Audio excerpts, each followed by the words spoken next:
birthing life wherever we flow. Hi, welcome to Resilience International, where we are birthing life wherever we flow. In the words of Francis of Assisi, we preach Christ at all times, and only when necessary, we may deploy the use of words. Here at Flowing Rivers, we encourage the participation in 4 core principles. Principle number 1, birthing life within.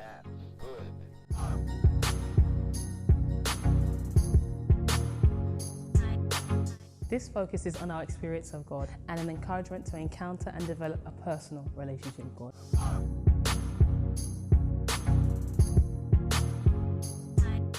This happens all the time, especially during our Sunday expressions, our quarterly nights of encounter, and our group retreats. Check out our website for more details. Principle number 2, birthing life together.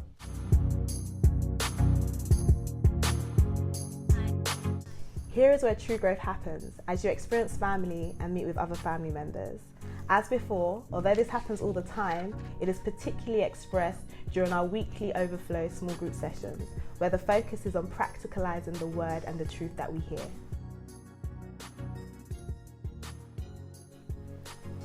With different interest groups such as business, sport, fitness and baking, we are not all work and no play.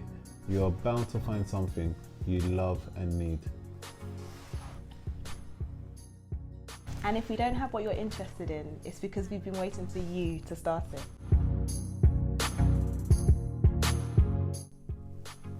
Principle number 3, and we're not done yet, birthing life around.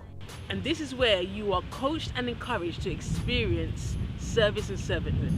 And when we say around, we mean around. You will be birthing life in the prisons, helping them to re-engage profitably within society. With vulnerable adults, because no one deserves to be forgotten. At local food banks, because right now we're facing the largest epidemic of in-work poverty.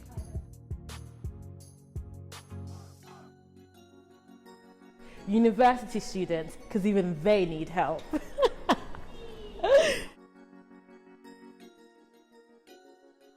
And our flagship project, Street Missions, working directly with the homeless community.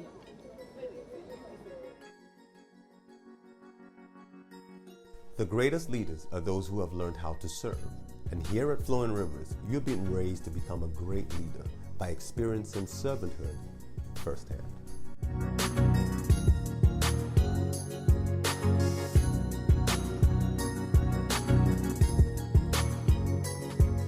Finally, principle number 4, birthing life beyond. Here's where you experience missions. Away from these shores, you get to add true value to the lives of people in distant lands in a very personal and direct way. From our child sponsorship program in Borneo, Kenya and South Africa, and many more to come, to undertaking mission trips to some of these countries, which includes our flagship mission outpost in Nakuru, Kenya, at the Shore 24 Children's Home. We've co-laboured to build a school, set up a bakery, establish free medical days and inspire the next generation.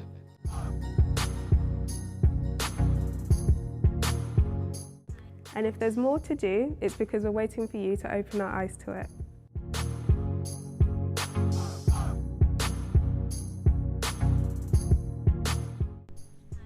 If you'd like to have more details or find out how you can get involved in any way, feel free to contact us on www.flowingriversfoundation.org, and we hope to see you soon.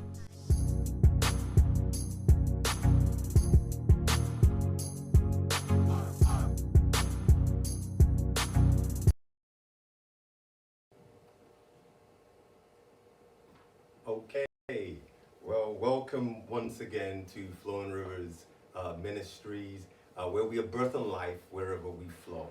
We are coming live from our own studio right now, but we're coming into all your rooms, all your houses, by the grace of God, to not just share the word of God, but also to impart and impact your life with this word, the word of truth, but also of knowledge and of understanding and wisdom. So I've got with me today, we're gonna start slightly different, things are slightly different because we are not in the same space as we usually are, in the same kind of paradigm. We're trying, I'm not smelly or anything like that, but we're trying to honor social distancing while we're sat like this. I've got a wonderful guest with me today who's not just a guest, but she's also one of my leaders. Really proud to have her on my leadership team doing incredible things. So do you want to introduce yourself to the people? Don't forget, not only do we have people who are in-house, people who know you, but then we have possibly millions who do not know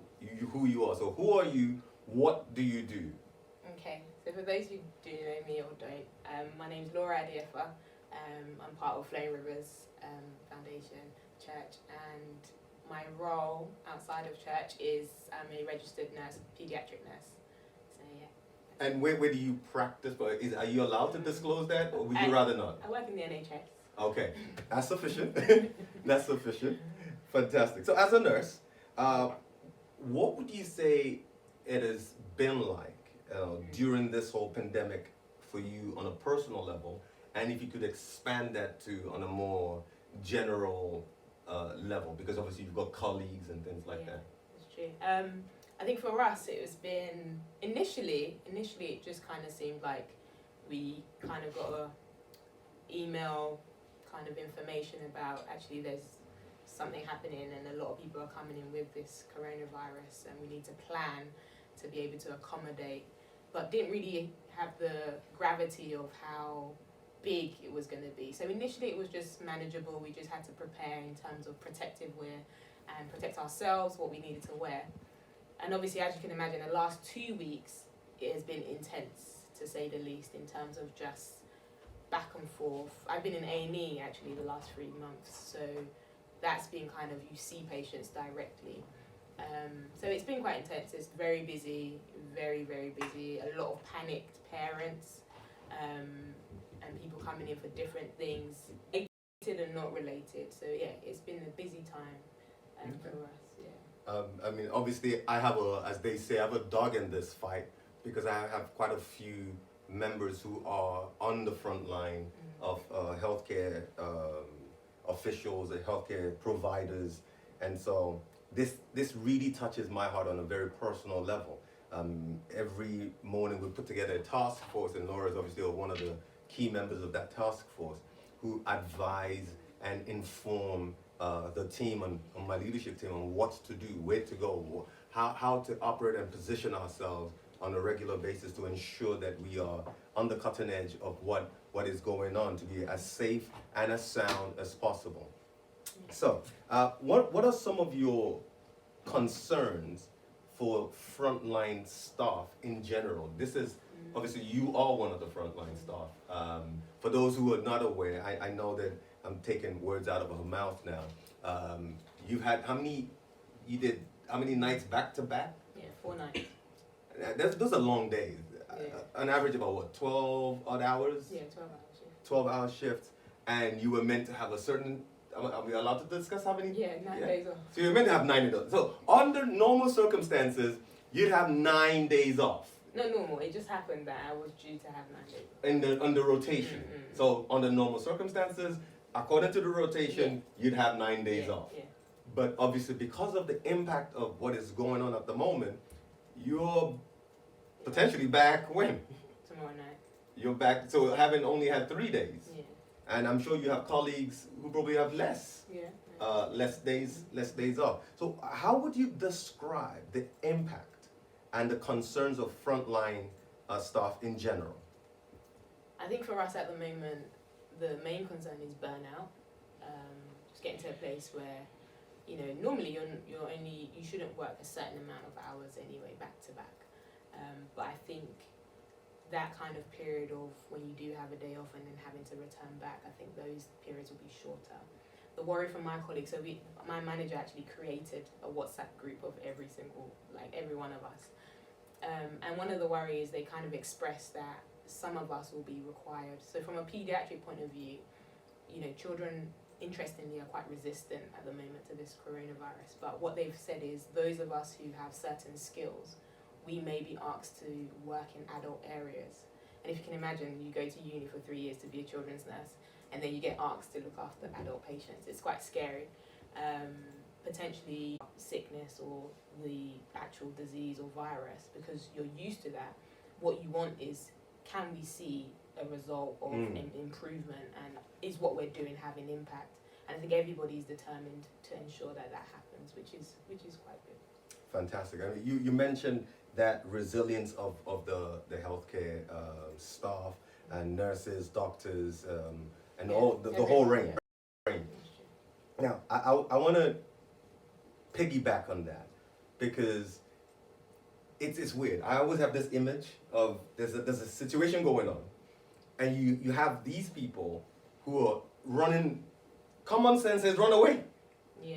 You run away from the issue. You run away from the place of highest concentration. But you, in every, I don't want to use, what's the word? I don't want to use flowery words like disaster or anything like that. But in every catastrophe, in every situation that is a challenge, you always have these heroes who are running towards the issue. So during the 9/11, we had fire service officials who were running right into it. I mean, and some of them were really affected and things like, what is the mindset? You started talking about that there, but what is the mindset of a nurse, a doctor, a radiographer, any healthcare frontliner? When you're waking up in the morning to go to work, and you see everybody else is running away, but you're going right into the middle of it. I think for me it's more because people say in healthcare it's not a job. It's sometimes you can say it's a call. It's a calling, and you have to be passionate. And these are the times where you see whether people are either gonna enjoy the fact that they're at home, or you get a call from work, and as much as you might want to ignore it, you're the same person that wants to call back and find out actually do they need you, which has happened. And I think the mindset for me is that this is what I've been called to do, and any time than ever before, this is the time to step up and act in that calling, your gift, in your ability, your skill set. And I think the feeling of it would be wrong for me to stay at home. It would be wrong for me not to, obviously within reason and rest and whatnot, but when you can help in this time, I feel like, It almost feels, not trying to put any guilt on any, because that's the danger, isn't it? Yeah. Somebody might have a very valid reason why they cannot do that, and we don't want anybody to feel guilty. Any nurse, any doctor that doesn't feel equipped or even in a position where they can be of benefit to the system. Don't feel guilty. Don't be burdened with that. We want to ensure that. But how do you guys make sure that you're protected? What is being done, and what, from your perspective, could be done better? Because the last thing we want is for anything to happen to any of you guys. You guys right now are the hands and the feet that God is using to really help us through this time. So what is being done, and from your perspective, what could be done to help protect I think practically, you guys might have heard on the news, but practically, so my last shift on Thursday, we had run out of masks. Literally ran out of mask, and I was triaging, you literally see the patient there and then, and you assess them, and you don't stop triaging because there's no mask. But I think practically for us that was a worry, and I think that's why that went out, where we needed to overstock. They need to make some new orders in, so making sure that we're gloving up, we're gowning up, we're masking up with every patient, whether we I was trying to lead us into this. There's a common term that has been used so many times that a lot of people hear about, but maybe people don't understand the gravity of. Because you talked about that, one of the things that can be done to help to make the whole experience safe is to make sure that you have enough capacity.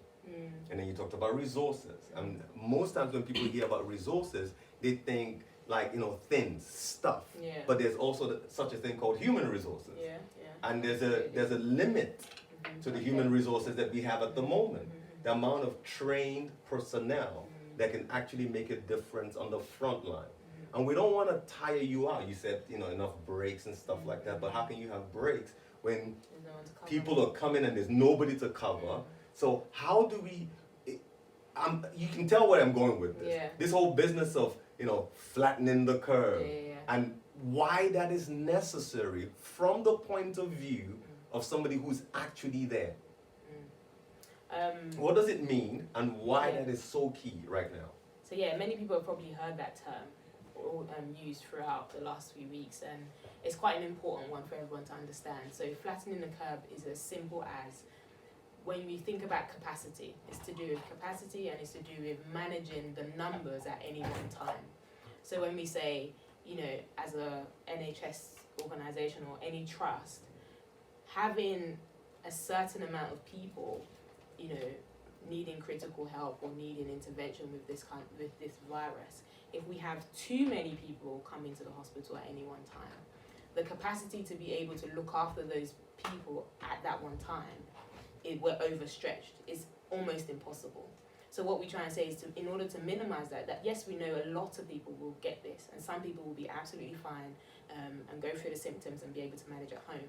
But the people who aren't absolutely fine and have to have hospital help and intervention, if they all come at the same time and you're looking at an ITU room, which there's only 40 beds, if we have 60, 70 people come in at any one time, but we only have space for 40, then you begin to question, that can only leave you to the imagination of how are we going to treat those extra 30 or 40. It's impossible. So what we're trying to say is, in order to minimize that spread, in order to minimize how quickly everybody gets it, or people get it, should I say, at any one time, we need to make sure that individuals are respecting what people have said, which is that social distancing, staying at home, only going out when necessary, making sure that if you are symptomatic, you're doing the right things, like washing your hands, coughing into your elbow, or coughing into a tissue and getting rid of it, and using hand gel, things like that, just being practical. So sometimes you might sit there and think, I'm fine, so I'm happy to go out, but actually we're more worried about the older population. So you might be fine, but you might be carrying it. And if you're around someone of the age of 60, 70, whose immune system is not as strong, potentially you could have given it to that person, but in your head you have no recollection of that because you believe that you were okay. And that's also the danger of it, and that's why it's important for us to respect this period of time and make sure that we're doing what we can. If every single person takes that initiative and responsibility, then actually we could minimize that. We could minimize the rate at which we're managing, the influx of people coming into the hospital at any one time. So this is why the drive for staying at home, this is why that drive is actually very critical, because it's not so much about fear mongering, because we will never promote fear. We will not promote fear here, but it is about being wise. And for me, I want you to put a face to that. It's not just some people out there. It's people like this young lady over here who has things that she would like to do, but she's given those things up, as with many other thousands of nurses and doctors who are out there. And they just want a chance to be able to do a good job. They want the opportunity to give it their best. They signed up to give it their best, and they want